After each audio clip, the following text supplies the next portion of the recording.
नमस्कार।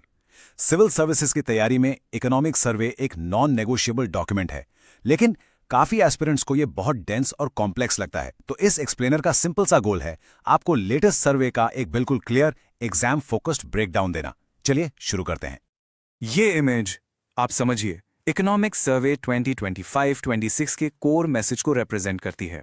इसका central idea ये है कि इंडिया को एक ऐसी दुनिया में आगे बढ़ना है जो फ्राजाइल है, अनसर्टेन है, और इन सब के बीच इंडिया अपना रास्ता कैसे बनाएगा। इसका जवाब है दुनिया के साथ इंटीग्रेट करके और साथ ही साथ अपने डोमेस्टिक बेस को मजबूत करके।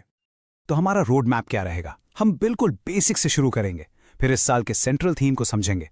उसके बाद हम हाई यील्ड चैप्टर्स का एनालिसिस करेंगे, कुछ की इकोनॉमिक कॉन्सेप्ट्स देखेंगे, मेंस आंसर्स में इसका यूज कैसे करना है, और फाइनली एक स्मार्ट रीडिंग स्ट्रैटेजी पर बात करके इसको कंक्लूड करेंगे।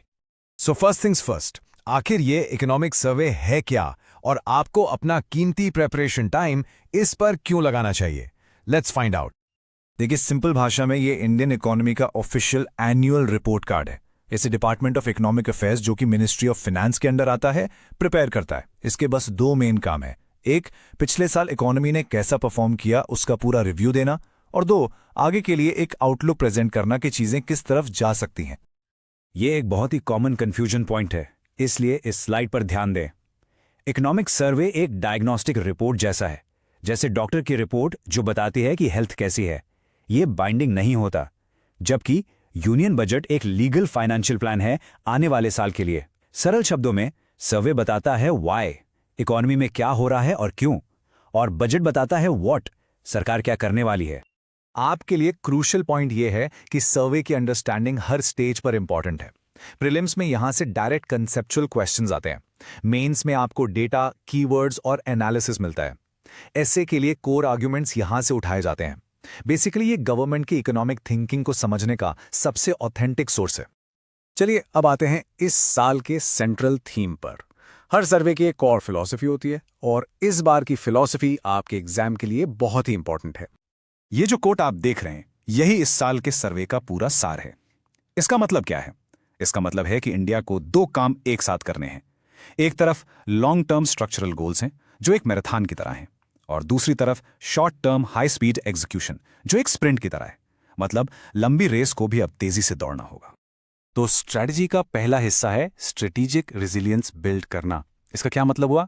इसका मतलब है एक ऐसी इकोनॉमी बनाना जो ग्लोबल शॉक्स को झेल सके, एब्जॉर्ब कर सके, चाहे वो जियोपॉलिटिकल क्राइसिस हो, फाइनेंशियल शॉक हो, या सप्लाई चेन का डिस्रप्शन। फोकस है स्टेबिलिटी बिल्ड करने पर। लेकिन सर्वे कहता है कि सिर्फ झटके सहना काफी नहीं है। असली गोल है स्ट्रेटेजिक इंडिस्पेंसिबिलिटी की तरफ बढ़ना। इसका मतलब है इंडिया को ग्लोबल वैल्यू चेन्स, टेक्नोलॉजी और मैन्युफैक्चरिंग के लिए इतना जरूरी बना देना कि दुनिया उसके बिना काम ना कर पाए। यही है सर्वे का बड़ा स्ट्रेटेजिक विजन। तो सवाल उठता है कि ये होगा कैसे? इसके लिए सर्वे एक नया कॉन्सेप्ट इंट्रोड्यूस करता है, दी एंटरप्रेन्योरियल स्टेट। इसका मतलब ये नहीं कि स्टेट बिजनेस चलाएगी, नहीं। इसका मतलब है एक ऐसी गवर्नमेंट जो अजाइल हो, कैलकुलेटेड रिस्क्स ले, अपने एक्सपेरिमेंट से सीखे और सिर्फ रूल्स इन्फोर्स करने के बजाय देश की कैपेबिलिटी बिल्ड करे। ये टर्म मेंस के लिए गोल्ड माइन है। ओके, अब हम कुछ हाई यील्ड चैप्टर्स के की मैसेजेस देखेंगे। हम हर चैप्टर को नहीं पढ़ेंगे, सिर्फ उनके एग्जाम रेलेवेंट पॉइंट्स पर फोकस करेंगे। फिस्कल डेवलपमेंट चैप्टर का मैसेज एकदम क्लियर है। सेंट्रल गवर्नमेंट ने फिस्कल डेफिसिट को कंट्रोल किया है और पब्लिक इन्वेस्टमेंट को बढ़ाया है। लेकिन एक चिंता है, कुछ स्टेट्स के फाइनेंसेस। सर्वे वार्न करता है कि अगर स्टेट लेवल पर फिस्कल डिसिप्लिन कमजोर होता है तो इसका असर पूरे देश पर पड़ेगा, और हमारे लिए बोरोइंग यानी कर्ज लेना महंगा हो जाएगा। इंडस्ट्री के ऊपर सर्वे का कहना है कि long term currency stability manufacturing excellence से आती है। सर्विस सेक्टर इंपॉर्टेंट है, पर मैन्युफैक्चरिंग का सब्स्टिट्यूट नहीं बन सकता। सर्वे एक बहुत ही इंपॉर्टेंट पॉलिसी डिबेट को हाईलाइट करता है कि अगर आप अपस्ट्रीम इनपुट्स जैसे स्टील पर हाई टैक्स लगाकर उसे प्रोटेक्ट करते हैं, तो वो डाउनस्ट्रीम एक्सपोर्ट करने वाली कंपनीज के लिए एक टैक्स जैसा काम करता है। असली कंपेटिटिवनेस इनोवेशन से आनी चाहिए, सिर्फ प्रोटेक्शन से नहीं। और आखिर में विकसित भारत तक पहुंचना कैसे है? सर्वे एक 3-pronged अप्रोच बताता है। पहला, एक केपेबल स्टेट, दूसरा एक ग्लोबली कंपेटिटिव प्राइवेट सेक्टर, और तीसरा सस्टेन्ड डीरेगुलेशन। अल्टीमेट एम क्या है? इंडिया की इकोनॉमिक साइज को स्ट्रेटेजिक इन्फ्लुएंस में बदलना। सर्वे में कुछ बहुत इंपॉर्टेंट इकोनॉमिक टर्म्स यूज हुए हैं। आइए इनमें से कुछ जल्दी से सिंपल तरीके से समझें। इकोनॉमिक ग्रोथ एक क्वांटिटेटिव मेजर है, जैसे जीडीपी का बढ़ना। ये नंबर्स की बात करता है।